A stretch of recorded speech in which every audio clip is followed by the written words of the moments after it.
BPSC maker के इस नए एपिसोड में आप सभी का स्वागत है। आज है 12 जुलाई 2022 और आज की इस वीडियो में 12 जुलाई 2022 से संबंधित बिहार करंट अफेयर्स और साथ ही राष्ट्रीय और अंतर्राष्ट्रीय घटनाओं से करंट अफेयर्स के जितने भी प्रश्न बनेंगे संबंधित सारी जानकारी आपको विस्तार पूर्वक दिया जाएगा। हालांकि इस श्रृंखला के सारे वीडियो जो 2022 में बिहार के प्रतियोगी परीक्षा आयोजित होने वाले हैं सभी प्रतियोगी परीक्षाओं के दृष्टिकोण से ये आपके लिए समान रूप से उपयोगी है। तो रेगुलर बेसिस पर आप यहाँ पर अपनी तैयारी को बरकरार रख सकते हैं। अब यहाँ पर हम आ चुके हैं पिछले वीडियो के प्रश्न पे। ये प्रश्न हमने आपसे पिछले वीडियो में पूछा था। प्रश्न था कि हाल ही में आकांक्षी जिलों की डेल्टा रैंकिंग में बिहार का कौन सा जिला पहले स्थान पर है। संबंधित सारी जानकारी यहाँ से आपको दिया गया था विस्तार पूर्वक और मैंने आपको बताया था इसका राइट आंसर होगा ऑप्शन नंबर ए, यानी कि गया जिला इस डेल्टा रैंकिंग में पहले स्थान पर है। तो ऑप्शन नंबर ए यहाँ पर इस प्रश्न का राइट आंसर था। जो महत्वपूर्ण चीज़ें यहाँ पर आपको याद रखना था जैसे कि यहाँ पर आपको ये ध्यान रखना कि जो रिपोर्ट अभी हाल ही में जारी हुई है ये मई 2022 के आंकड़ों के आधार पर जारी हुई है लेकिन ये जो रिपोर्ट आई है ये जुलाई 2022 में आई है। तो दोनों कंडीशन यहाँ से ध्यान रखें। भले ही ये रिपोर्ट जुलाई 2022 में आई, जुलाई मंथ के स्टार्टिंग में ये रिपोर्ट आया है, लेकिन आपको ध्यान रखना है ये मई 2022 के आंकड़ों के आधार पर यह रिपोर्ट को जारी किया गया नीति आयोग की तरफ से। जो आकांक्षी जिलों की डेल्टा रैंकिंग जारी होती है ये नीति आयोग की तरफ से ये जारी किया जाता है। तो ये सारे संबंधित फैक्ट यहाँ से आपको ध्यान रखना है और साथ ही साथ यहाँ पर इस डेल्टा रैंकिंग में दूसरे स्थान पर कौन सा जिला था, तृतीय स्थान पर कौन सा जिला था, तमाम जानकारी हमने आपको पिछले वीडियो में दिया था। आई होप कि आपको ये सारी चीजें याद होगी। और एक जानकारी यहाँ पर यह ध्यान रखें, बिहार के प्रतियोगी परीक्षाओं की तैयारी में अगर आप डेडिकेटेड रूप से लगे हैं तो वर्ष 2021 का वार्षिकांक बिहार स्पेशल करंट अफेयर्स का एक पीडीएफ लॉन्च हुआ था। वीडियो के डिस्क्रिप्शन में इसका लिंक है, आप वहां पर जाकर के इस पीडीएफ फाइल को प्राप्त कर सकते हैं। और इन सब के अतिरिक्त हमारे जितने भी स्टडी मटेरियल और नोट्स वगैरह है सभी के सभी आप वीडियो के डिस्क्रिप्शन में दिए गए लिंक और साथ ही साथ बीपीएससी मेकर ऐप के थ्रू आप हमारे सारे कंटेंट या फिर जितने भी हमारे नोट्स वगैरह हैं सभी को वहां से आप एक्सेस कर सकते हैं। अब यहाँ पर हम चलेंगे आज के इस वीडियो के पहले प्रश्न पे। तो आज का पहला प्रश्न है कि निम्नलिखित में से किस राज्य में क्रोमियम, निकेल तथा पोटास के भंडार पाए गए हैं। इस प्रश्न का हमारा राइट आंसर होगा ऑप्शन नंबर बी, यानी कि बिहार राज्य के कुछ जिलों में इसकी अभी हाल ही में पुष्टि की गई है। आपको विस्तृत जानकारी यहाँ पर दे दूं कि जमुई में स्वर्ण अयस्क के भंडार होने की पुष्टि के बाद अब सरकार का दावा है कि जमुई सहित औरंगाबाद, नवादा और कई अन्य जिलों में बड़े पैमाने पर निकेल, पोटास और क्रोमियम के भंडार मिले हैं और इसको लेकर के सरकार जल्द ही इसका खनन शुरू करा सकती है। ये सारी बातें कही गई किनके द्वारा, आपको ध्यान रखना ये सारी जानकारी बिहार के खनन एवं भूतत्व मंत्री जनक राम ने दिया है। इसी आधार पर यहाँ पर हमने इस प्रश्न को शामिल किया है। सरकार द्वारा यह पुष्टि हुई है कि अभी हाल ही में जमुई सहित औरंगाबाद, नवादा और कई अन्य जिलों में कह सकते हैं क्रोमियम, निकेल तथा पोटास के भंडार पाए गए हैं। दरअसल यहाँ पर आपको ये ध्यान रखना है कि इसका उत्खनन को लेकर के एक टेंडर प्रक्रिया भी शुरू कर दी गई है और जल्द ही ये आर्कोलॉजिकल सर्वे ऑफ इंडिया द्वारा इसका कह सकते हैं खनन कार्य किया जाएगा। तो ये सारी बातें अभी हाल ही में बिहार के खनन और भूतत्व मंत्री जनक राम के द्वारा दिया गया। ये जानकारी यहाँ से नोट कीजिएगा। जमुई की बात ये तो जमुई के बारे में कुछ समय पहले हमने आपको जानकारी दिया था। दरअसल ये पुष्टि किया गया था केंद्र सरकार के द्वारा। इसी पॉइंट को हमने यहाँ पर आगे लिखा है कि कुछ दिनों पहले केंद्र सरकार ने पुष्टि की थी कि पूरे भारत का 44% स्वर्ण जमुई में है। ये जानकारी देते हुए कहा था भारत सरकार ने कि जितना भी स्वर्ण भारत में उपलब्ध है उनमें से 44% जो हिस्सा ये जमुई में अवस्थित है, यानी कि जमुई में यहाँ पर इसकी खान है। 44% जो स्वर्ण जो मतलब कह सकते हैं सम्मिलित है ये जमुई में ही है। तो बिहार के दृष्टिकोण से कह सकते हैं कहीं ना कहीं ये बहुत बड़ी उपलब्धि होगी। जिस प्रकार से 15 नवंबर 2000 ईस्वी को झारखंड का बंटवारा होने के बाद जितने भी खनिज संसाधन थे सारे के सारे झारखंड के क्षेत्र में चले गए। बिहार के क्षेत्र में कुछ भी मतलब कह सकते हैं उस प्रकार से बड़े पैमाने पर कोई भी खनिज संपदा नहीं बची। तो ऐसे में हाल ही के दिनों में ये सारी जो पुष्टि हुई है ये कहीं ना कहीं बिहार के दृष्टिकोण से, बिहार के भौगोलिक दृष्टिकोण से बहुत बहुत महत्व रखेगा। ये सारी चीजें यहाँ से आपको ध्यान रखना है। अब यहाँ पे हम बात करें कुछ अन्य पॉइंट की, जैसे कि जमुई की चर्चा हुई है तो जमुई में ही 2020 में जो बिहार में पक्षी महोत्सव करलो माना जाता है इसका पहला संस्करण 2022 नहीं बल्कि 2020 में जमुई के नागिन नकटी में आयोजित हुआ था। बहुत इंपॉर्टेंट है कि बिहार के जमुई में नागिन नकटी में ही 2020 में पहला पक्षी महोत्सव कलरव का आयोजन किया गया था। नोट कीजिएगा, बहुत इंपॉर्टेंट है। अब यहाँ पर हमारा अगला है दूसरा प्रश्न। ये प्रश्न है कि हाल ही में बिहार के छात्र प्रेम कुमार मांझी को अमेरिका के किस कॉलेज ने 2.5 करोड़ की स्कॉलरशिप दी है। इस प्रश्न का हमारा राइट आंसर होगा ऑप्शन नंबर ए, यानी कि लाफायेट कॉलेज द्वारा भी हाल ही में ये 2.5 करोड़ की स्कॉलरशिप बिहार के छात्र प्रेम कुमार मांझी को प्रदान किया गया है। दोस्तों, इस तरह के जो प्रश्न होते हैं, इस तरह के प्रश्न को बनाने में काफ़ी मेहनत लगती है, ढूंढने में समय लगता है। अगर आपको लगे कि ये वीडियो आपके लिए हेल्पफुल होती है तो प्लीज़ वीडियो को लाइक करें और चैनल को सब्सक्राइब करके हमें सपोर्ट जरूर करें। इस तरह के वीडियो आपके लिए बहुत इंपॉर्टेंट होते हैं। कहीं और आपको इस तरह का बेहतर कंटेंट यूट्यूब पे बिहार करंट अफेयर्स के दृष्टिकोण से शायद ही मुझे लगता है कहीं देखने को मिलता होगा। वैसे मैं यहाँ पे बड़ाई नहीं कर रहा, बल्कि यहाँ पर जो कंटेंट की बात है, जो कंटेंट आपको बेहतर मिल रहा है, बस वो मैं आपके साथ साझा कर रहा हूँ। बाकी बात आपके हाथ में है, आपके मन पे डिपेंड करता है कि आपको कहाँ से पढ़ना और कैसे पढ़ना है। बस मेरा यही प्रयास रहेगा कि बिहार की प्रतियोगी परीक्षाओं के लिए आपको कंटेंट बेहतर से बेहतर उपलब्ध कराया जाए। हालांकि यहाँ पे इस प्रश्न के राइट आंसर की बात करें तो ये 2.5 करोड़ की स्कॉलरशिप अभी हाल ही में लाफायट कॉलेज के द्वारा बिहार के छात्र प्रेम कुमार मांझी को प्रदान किया गया है। ये पटना के रहने वाले हैं। दरअसल यहाँ पर इसकी विस्तृत जानकारी आपको दूं तो पटना के एक दिहाड़ी मजदूर का बेटा प्रेम कुमार मांझी अब अमेरिका में पढ़ाई करेगा। दरअसल प्रेम कुमार मांझी को अमेरिका के मशहूर लाफायट कॉलेज ने ग्रेजुएशन करने के लिए 2.5 करोड़ की स्कॉलरशिप दी है। आपको ये ध्यान रखना, मुसहर समुदाय से ये संबंधित है। आप यहाँ पर जो देख रहे हैं इस इमेज में, यही है प्रेम कुमार मांझी। तो यहाँ से ये ध्यान रखें, अभी हाल ही में जो 2.5 करोड़ रुपए की जो स्कॉलरशिप प्रदान की गई है लाफायट कॉलेज के द्वारा, तो आपको यहाँ पर यह ध्यान रखें जिससे प्रेम कुमार लाफायट कॉलेज में 4 साल तक मैकेनिकल इंजीनियरिंग और साथ ही साथ इंटरनेशनल रिलेशन की पढ़ाई करेंगे। इसी को लेकर कह सकते हैं स्कॉलरशिप इन्हें प्रदान किया गया है। इस स्कॉलरशिप की बात करें तो एक इंपॉर्टेंट पॉइंट ये बनेगा जो आगे हमने लिखा है कि इस स्कॉलरशिप के लिए पूरी दुनिया से केवल 6 लोगों का ही चयन किया गया था और इसमें पटना के प्रेम कुमार मांझी भी शामिल है। पूरी दुनिया से इस स्कॉलरशिप के लिए 6 लोगों का चयन किया गया। इनमें से बिहार के छात्र जो कि पटना के मूल निवासी हैं प्रेम कुमार मांझी इसमें शामिल है। ये स्कॉलरशिप है 2.5 करोड़ नहीं कि 2.5 करोड़ की, और ये लाफायट कॉलेज के द्वारा प्रदान किया गया है। इतनी सारी महत्वपूर्ण जानकारी यहाँ से आपको नोट कर लेना है। अब यहाँ पे बिहार से संबंधित चीज़ों की हम लोग चर्चा कर रहे हैं, तो बिहार से संबंधित कुछ बेसिक सी जानकारी है। आप चाहें तो इसका स्क्रीनशॉट ले सकते हैं। ये आपके एग्जाम में कभी भी किसी भी रूप में पूछा जा सकता है। हालांकि यहाँ पर एक जानकारी ये याद रखिए, 2 स्वास्तिक के बीच में, ये स्वास्तिक का निशान है, तो 2 स्वास्तिक के बीच में बोधि वृक्ष बिहार का राजकीय चिन्ह है। इस तरह के यूनिक प्रश्न हो सकता है आने वाले समय में किसी भी प्रतियोगी परीक्षाओं में पूछे जा सकते हैं। जिस प्रकार से भी हाल ही में एनटीपीसी एग्जाम में पूछा गया था चिन्ह के बारे में कि आरबीआई का लोगो में क्या दर्शाया गया, इस तरह से कुछ प्रश्न था। तो हो सकता है, मुझे लगता है कि यहाँ से आपके भी प्रश्न बन सकते हैं। तो नोट कीजिएगा, 2 स्वास्तिक के बीच में बोधि वृक्ष बिहार का राजकीय चिन्ह है। अब यहाँ पर देखिए हम आज के अगले तीसरे प्रश्न पे। ये तीसरा प्रश्न है कि किस प्रौद्योगिकी संस्थान द्वारा समुद्र में निगरानी करने के लिए विशेष ड्रोन के निर्माण की घोषणा की गई है। तो अभी हाल ही में आईआईटी कानपुर के द्वारा एक विशेष ड्रोन के निर्माण की घोषणा की गई जो कि समुद्री निगरानी करेगा। इससे संबंधित हमने विस्तार से सारे प्रश्नों को या फिर सारे पॉइंट को जो कि इंपॉर्टेंट होंगे एग्जाम के दृष्टिकोण से, सभी को यहाँ पर सम्मिलित किया है। दरअसल आपको ध्यान रखना, आईआईटी कानपुर द्वारा अब समुद्र में निगरानी के लिए विशेष ड्रोन तैयार करने की घोषणा की गई है। इसकी विशेषता यह होगी कि यह ड्रोन समुद्र के भीतर जहाजों से उड़ान भरने में सक्षम होंगे और साथ साथ तेज हवा या फिर बिगड़ते मौसम में भी निगरानी कर सकेंगे। और इसके अलावा समुद्र में तेल रिसाव की स्थिति का भी पता लगा सकेंगे, यानी कि समुद्री क्षेत्र में जो तेल का रिसाव होगा तो ऐसे में इसका भी पता लगाया जा सकता है इस ड्रोन के माध्यम से। एक विशेष प्रकार का ड्रोन होगा जो कि भी हाल ही में कानपुर आईआईटी के द्वारा विकसित करने की घोषणा की गई है। इन सब के अतिरिक्त यह ड्रोन 1.5 से 2 किलोमीटर दूरी तक जीवन रक्षक जैकेट अर्थात लाइफ जैकेट पहुंचाने में भी सक्षम होगा। यानी कि यहाँ पर आपको ध्यान रखना, 1.5 से 2 किलोमीटर तक ये उड़ान भरने में सक्षम होगा। आगे हमने ड्रोन से संबंधित एक जानकारी आपके साथ साझा किया है। ये आपके आजीवन सभी एग्जाम में पूछे जा सकते हैं, क्योंकि इस तरह का जो पहल हुआ है, आपको ध्यान रखना है कि हिमाचल प्रदेश या फिर हिमाचल नई ड्रोन नीति को मंजूरी देने वाला देश का पहला राज्य है। हिमाचल प्रदेश नई ड्रोन नीति को मंजूरी देने वाला देश का पहला राज्य बना है। हालांकि हम बात करें भारत का पहला ड्रोन स्कूल कहाँ खोला गया, तो भारत का पहला ड्रोन स्कूल मध्य प्रदेश के ग्वालियर में भी हाल ही में खुला है। तो संबंधित सारे चीज़ों को आपको नोट करना है, ये बहुत इंपॉर्टेंट फैक्ट है। इस सीरीज के माध्यम से तो आपको यही फायदा होता है। करंट अफेयर्स तो आप सीखते ही सीखते हैं, लेकिन उससे संबंधित जितने भी एक्स्ट्रा फैक्ट अभी हाल ही के दिनों में घटित होती है वो आप यहाँ पर उसे भी रिवाइज कर पाते हैं। तो ये सीरीज आपके लिए बहुत उपयोगी है, इसे आप लोग बिल्कुल भी मिस मत कीजिएगा, बहुत इंपॉर्टेंट होगा आपके एग्जाम के लिए। अब यहाँ पे देखिए हमारा अगला है चौथा प्रश्न। ये प्रश्न है कि हाल ही में जापान के किस पूर्व प्रधानमंत्री, जापान के देखिए यहाँ पे किस शब्द नहीं होगा, हाल ही में जापान के पूर्व प्रधानमंत्री शिंजो अबे की हत्या कर दी गई। बताएं कि भारत सरकार ने उन्हें किस वर्ष पद्म विभूषण से सम्मानित किया था।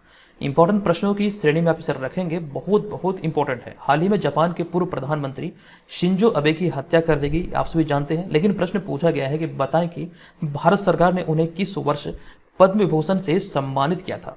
इस प्रश्न का राइट आंसर होगा वर्ष 2021 में भारत सरकार ने भारत के दूसरे सर्वोच्च नागरिक सम्मान पद्म विभूषण से सम्मानित किया था। आपको जानकर दे दूं कि हाल ही में जापान के पूर्व प्रधानमंत्री शिंजो अबे की गोली मारकर हत्या कर दी गई और इसको लेकर अभी हाल ही में शिंजो अबे के निधन पर प्रधानमंत्री नरेंद्र मोदी द्वारा 9 जुलाई को यानी कि 9 जुलाई 2022 को राष्ट्रीय शोक दिवस या फिर राष्ट्रीय शोक घोषित किया था। ये जानकारी यहाँ से नोट कीजिएगा।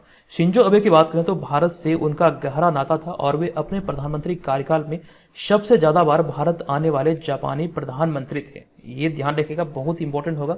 भारत से जो उनका संबंध था ये काफी ज्यादा गहरा था और भारत और जापान के बीच गहरी दोस्ती होने और साथ जापान को भारत का आर्थिक सहयोगी बनने में शिंजो अबे की भूमिका अहम है। कई सारे समझौते हुए थे, कई सारे कह सकते हैं दोनों देशों के बीच पहल किया गया था। सारी चीजें यहाँ पर आपको ध्यान रखना है। कहीं ना कहीं इसमें शिंजो अबे का एक बहुत बड़ा रोल था और शिंजो अबे के निधन से आप यहाँ पर मान सकते हैं कि भारत को बहुत बड़ी क्षति हुई है। इसी को लेकर अभी हाल ही में प्रधानमंत्री नरेंद्र मोदी ने 9 जुलाई को राष्ट्रीय शोक घोषित किया था।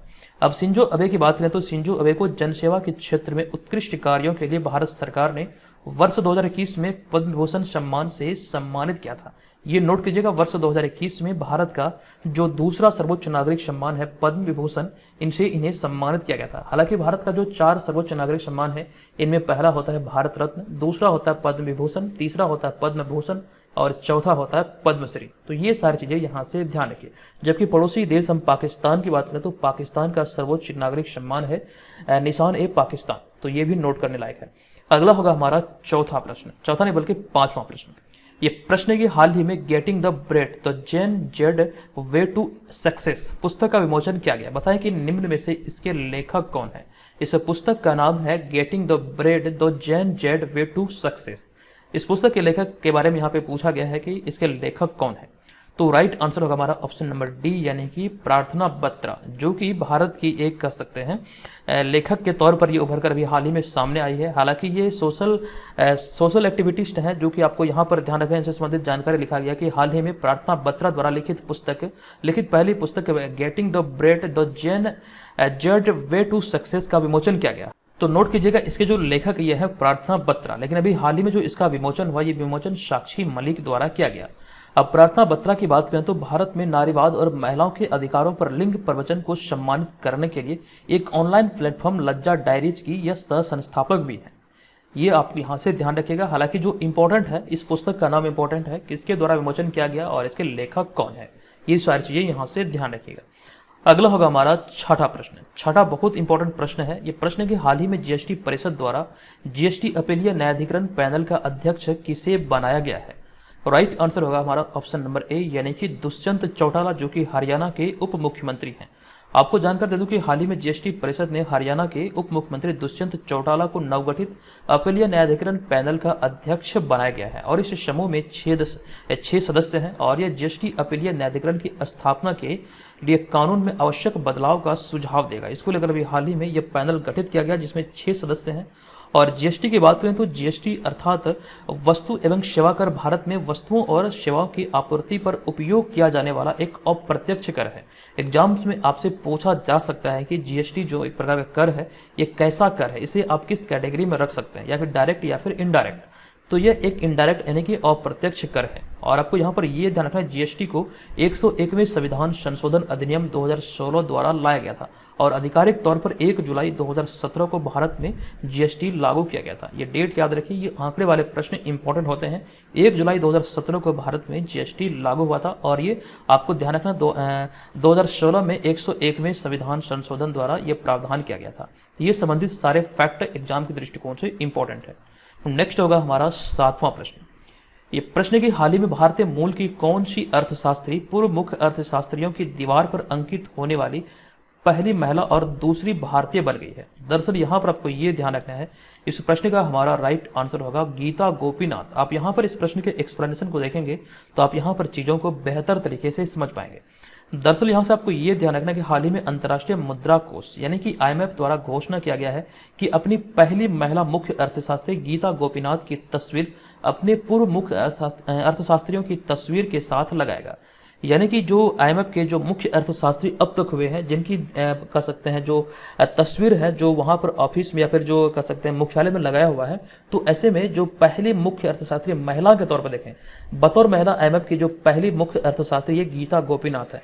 तो इनकी भी तस्वीर को यहाँ पर इसमें शामिल करने की बात अभी हाल ही में आईएमएफ के द्वारा किया गया। आप यहाँ पर देख सकते हैं ये भारतीय मूल की हैं गीता गोपीनाथ।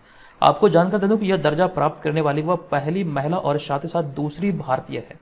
महिला कैटेगरी की बात करें तो ये कह सकते हैं पहली महिला है, वह भी भारतीय के दृष्टिकोण से देखें तो ये दूसरी भारतीय है। हालांकि ये सम्मान प्राप्त करने वाले पहले जो भारतीय ये रघुराम राजन थे। रघुराम राजन की बात यह तो रघुराम राजन आरबीआई के 23वें गवर्नर थे। नोट कीजिएगा, आरबीआई के 23वें गवर्नर थे रघुराम राजन, जबकि वर्तमान में शक्तिकांत दास आरबीआई के गवर्नर है और शक्तिकांत दास आरबीआई के 25वें गवर्नर है। इनसे पहले जो आरबीआई के गवर्नर थे यानी कि 24वें गवर्नर जो थे ये थे, आपको ध्यान रखना है, उर्जित पटेल। यानी कि शक्तिकांत दास जो गवर्नर बने ये उर्जित पटेल की जगह पर है।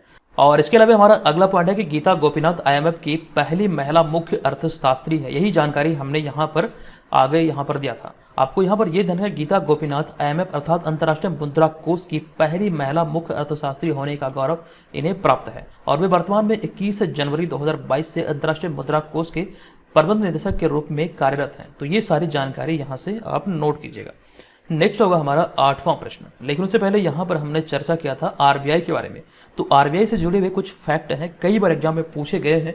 संबंधित सारी जानकारी आप यहाँ पर स्क्रीन पर देख सकते हैं। आरबीआई की बात करें तो आरबीआई का पूरा नाम होता है रिजर्व बैंक ऑफ इंडिया अर्थात भारतीय रिजर्व बैंक। इसकी स्थापना की बात करें तो ये भारतीय रिजर्व बैंक अधिनियम 1934 के प्रावधानों के अनुसार 1 अप्रैल 1935 में हुई थी।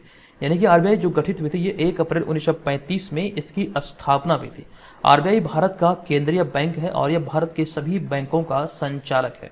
आरबीआई की बात करें तो रिजर्व बैंक भारत की अर्थव्यवस्था को भी नियंत्रित करता है और साथ ही साथ यहाँ पर आपको ये ध्यान रखना है कि आरबीआई अर्थात रिजर्व बैंक का केंद्रीय कार्यालय प्रारंभ में कोलकाता में स्थापित किया गया था, जिसे कि 2 वर्ष बाद स्थापना के 2 वर्ष बाद 1937 में अस्थायी रूप से इसे मुंबई में स्थानांतरित किया गया। एक महत्वपूर्ण पॉइंट ये है ये वाला कि आरबीआई गवर्नर की नियुक्ति वित्त मंत्री की सलाह पर प्रधानमंत्री द्वारा किया जाता है। अब यहाँ पर जो इंपॉर्टेंट फैक्ट है प्रतीक चिन्ह है, आरबीआई का प्रतीक चिन्ह है ताड़ का पेड़ और बाग। यहाँ पर आप इस प्रतीक चिन्ह या फिर लोगो में देख सकते हैं ताड़ का पेड़ और बाग आरबीआई का लोगो में अंकित है। आरबीआई की बात करें यहाँ पर हेडक्वार्टर अर्थात मुख्यालय की तो मुंबई में है। वर्तमान में गवर्नर है शक्तिकांत दास, ये 25वें गवर्नर है और ये उर्जित पटेल की जगह पर है। नेक्स्ट होगा यहाँ पर हमारा 8वां प्रश्न। ये प्रश्न के हाल ही में किनके द्वारा स्वनिधि महोत्सव लॉन्च किया गया? तो अभी हाल ही में ये महोत्सव लॉन्च किया गया है हरदीप सिंह पुरी के द्वारा, जो कि हरदीप सिंह पुरी वर्तमान में केंद्रीय आवास और शहरी मामलों के मंत्री हैं। तो राइट आंसर होगा हमारा ऑप्शन नंबर ए, इन्हीं के द्वारा स्वनिधि महोत्सव भी हाल ही में लॉन्च किया गया है। दरअसल यहाँ पर आपको ये ध्यान रखना है कि हाल ही में हरदीप सिंह पुरी द्वारा नई दिल्ली में स्वनिधि महोत्सव का शुभारंभ किया गया। यह पीएम स्वनिधि योजना की सफलता का जश्न मनाने के लिए एक सांस्कृतिक उत्सव है। तो पीएम स्वनिधि योजना 1 जून 2020 को शुरू किया गया था। अब इसके पीछे का उद्देश्य क्या था? तो इसके पीछे आपको यहाँ पर यह ध्यान रखना ताकि वैसे स्ट्रीट वेंडर्स को उनके व्यवसाय को फिर से शुरू करने में मदद मिल सके जो कि कोविड-19 महामारी के दौरान लगाए गए लॉकडाउन से प्रभावित हुए थे। कोविड महामारी को लेकर जो लॉकडाउन लगा था, जो भी स्ट्रीट वेंडर प्रभावित हुए थे, तो इनको कह सकते हैं व्यवसाय को पूरा शुरू करने में मदद करने के लिए पीएम स्वनिधि योजना शुरू किया गया था 1 जून 2022 को भारत सरकार के द्वारा। इसीलिए यहाँ पर हमने इस पॉइंट को लिखा। अभी हाल ही में कह सकते हैं इसी सफलता के जश्न को मतलब प्रदर्शित करने के लिए सांस्कृतिक उत्सव स्वनिधि महोत्सव को लॉन्च किया गया अभी हाल ही में। किनके द्वारा? तो वर्तमान में केंद्रीय आवास और शहरी मामलों के मंत्री हरदीप सिंह पुरी के द्वारा। अब यहाँ पर हमारा अगला होगा 9वां प्रश्न, लेकिन उससे पहले ध्यान रखिए बिहार के प्रतियोगी परीक्षाओं के लिए जो विगत 28 वर्षों से एग्जाम में बिहार में खास करके प्रश्न पूछे गए प्रारंभिक परीक्षा में, उसके प्रश्नों का हमने एक पीडीएफ में सम्मिश्रण किया है। ये पीडीएफ आप इस वीडियो के डिस्क्रिप्शन में दिए गए लिंक से डाउनलोड कर सकते हैं। यहाँ से आपको एक आइडिया मिलेगा कि विगत 28 वर्षों में किस प्रकार से प्रश्न पूछे गए हैं। हालांकि ये पीडीएफ आपको बाइलिंगुअल मिलेगा, हिंदी और अंग्रेजी दोनों भाषाओं में ये उपलब्ध है, उसी में आपको सम्मिलित होगा और इसमें 2500 से अधिक प्रश्न संग्रह है। अब यहाँ पर देखिए हमारा अगला है 9वां प्रश्न। ये प्रश्न के हाल ही में बोरिस जॉनसन ने प्रधानमंत्री पद से इस्तीफा दे दिया है। वे किस देश के प्रधानमंत्री थे। यहाँ पे देखिए शब्द छूट गया है, वे किस देश के प्रधानमंत्री थे। बोरिस जॉनसन ने प्रधानमंत्री पद से इस्तीफा दिया है। प्रश्न पूछा गया कि किस देश के वे प्रधानमंत्री थे। तो इस प्रश्न का हमारा राइट आंसर होगा ऑप्शन नंबर बी, यानी कि ब्रिटेन के प्रधानमंत्री थे। आपको विस्तृत जानकारी दे दूं कि हाल ही में ब्रिटिश प्रधानमंत्री बोरिस जॉनसन द्वारा अपने इस्तीफे की घोषणा की गई। ब्रिटिश प्रधानमंत्री के रूप में उनका कार्यकाल 3 साल का था, जो कि हाल ही में इन्होंने अपने पद से इस्तीफा देने की घोषणा किया है। आप यहाँ पर बोरिस जॉनसन को इस इमेज में देख सकते हैं। बोरिस जॉनसन से संबंधित कुछ एक्स्ट्रा फैक्ट को हमने यहाँ पर ऐड किया है कि 26 जनवरी 2021 को 72वें गणतंत्र दिवस के अवसर पर बोरिस जॉनसन भारत के मुख्य अतिथि थे, किंतु कोरोना महामारी के बढ़ते प्रकोप के कारण उन्होंने अपना यह भारत दौरा रद्द कर दिया था। 72वां गणतंत्र दिवस जो कि 2021 में 26 जनवरी को सेलिब्रेट किया गया, ऐसे में मुख्य अतिथि के तौर पर बोरिस जॉनसन को बुलाया गया था, आमंत्रित किया गया था, लेकिन कोरोना महामारी में बढ़ते प्रकोप को देखते हुए उन्होंने अपना यह दौरा रद्द कर दिया। तो ये सारी चीज़ें यहाँ से ध्यान रखें। अब यहाँ पे हम आगे बात करें 2020 में जो गणतंत्र दिवस के अवसर पर मुख्य अतिथि कौन थे। तो 2020 में भारत में जो गणतंत्र दिवस मनाया गया, तो मुख्य अतिथि के तौर पर जो ब्राजील के राष्ट्रपति जैर बोल्सोनारो थे। ये 71वें गणतंत्र दिवस 2020 में जो मनाया गया था, वहाँ पर मुख्य अतिथि के तौर पर भारत आए थे। 2019 की बात करें तो दक्षिण अफ्रीका के राष्ट्रपति सिरिल रामाफोसा आए थे, और साथ साथ 2018 में सभी 10 आसियान देशों के प्रमुख मुख्य अतिथि के तौर पर इनमें गणतंत्र दिवस समारोह में शामिल हुए थे। अभी हाल ही में जो 2022 में गणतंत्र दिवस सेलिब्रेट किया गया है, ये 73वां गणतंत्र दिवस है, ये आपको नोट करना है। अगला होगा 10वां प्रश्न।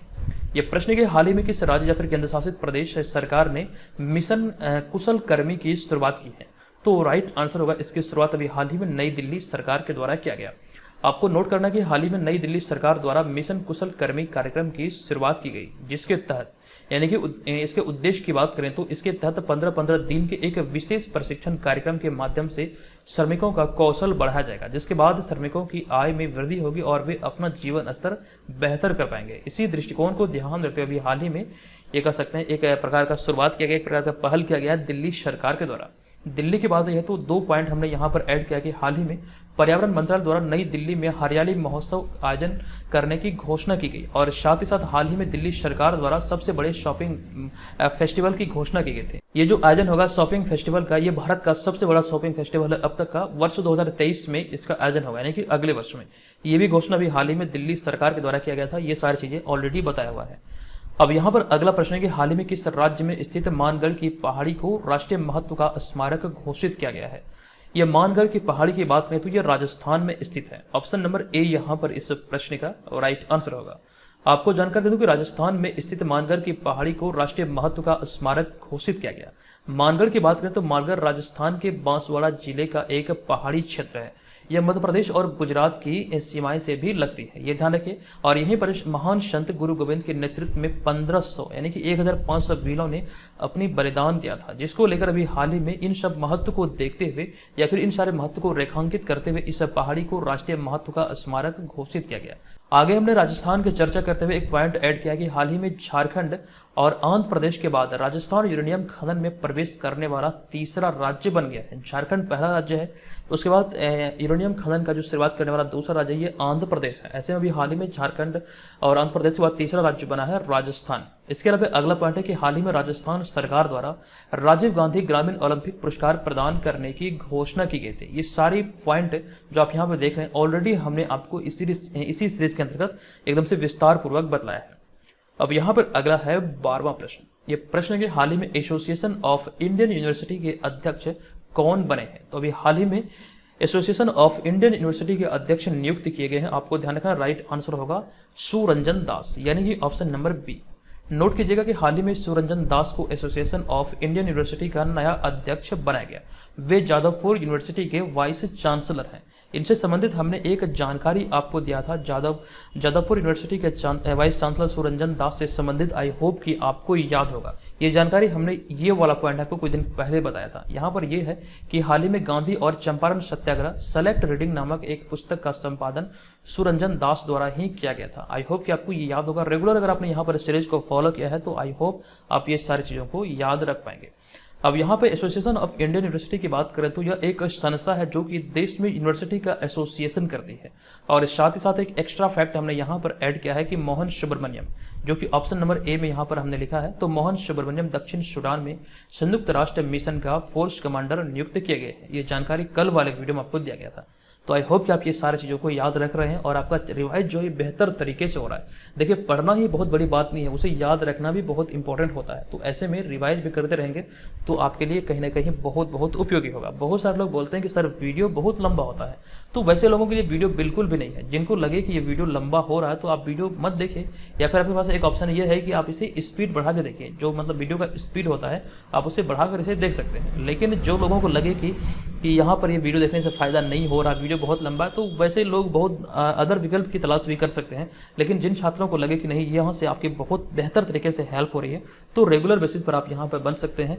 यहाँ पर देखिए आधे घंटे का मैक्सिमम आधा घंटा तो कभी हुआ भी नहीं है, मुश्किल से 21 से 22 या फिर मैक्सिमम 25 मिनट ये वीडियो जाता है। और ऐसे में आपको ये ध्यान रखना है ये वीडियो आपके लिए 25 मिनट, 24 घंटे में से अगर आप 25 मिनट करंट अफेयर्स के वीडियो को देखते हैं तो इसमें कौन सा बड़ा आप उपकार कर रहे हैं इसको। लेकिन यहाँ से आपकी एक बेहतर तरीके से तैयारी हो रही है, ये बहुत बड़ा प्लस पॉइंट है आपके लिए। बस इतना समझिए कि आधा घंटा आपको देना है करंट अफेयर्स को।